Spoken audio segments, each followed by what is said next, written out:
Well, a marvel of our past that still stands as one of the world's largest and most successful engineering projects is being honored in This Week in History. The Kenney Dam was being completed in the last week of November 1952.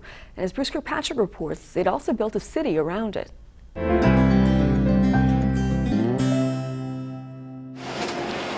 After the Second World War, there was a great demand for aluminum, which was seen as a miracle metal. The BC government invited the company Alcan, now Rio Tinto Alcan, to build an aluminum smelter in Kitimat, with an electric generating plant to power the smelter.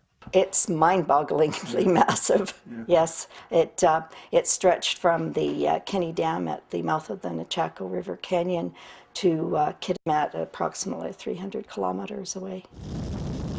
The course of the upper Nechako River was reversed from east to west.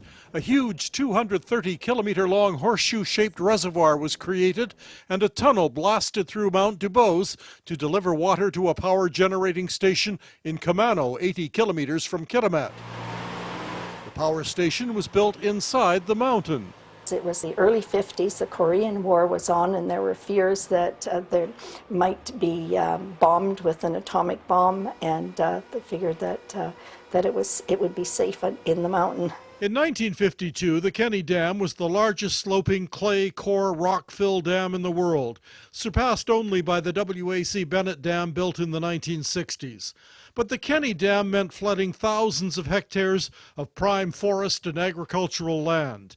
The Cheslata First Nation was given 1 week to move out and lost homes, livelihood, and their dead. The 200 members of the Cheslata band were relocated. They asked that any cemeteries that might be flooded have the graves moved higher. Unfortunately, that did not happen, and when the lake flooded more than usual, caskets floated up, and also, even until a few years ago, skeletal remains. The Cheslata received minimal compensation and assistance. An out-of-court settlement was reached 41 years later.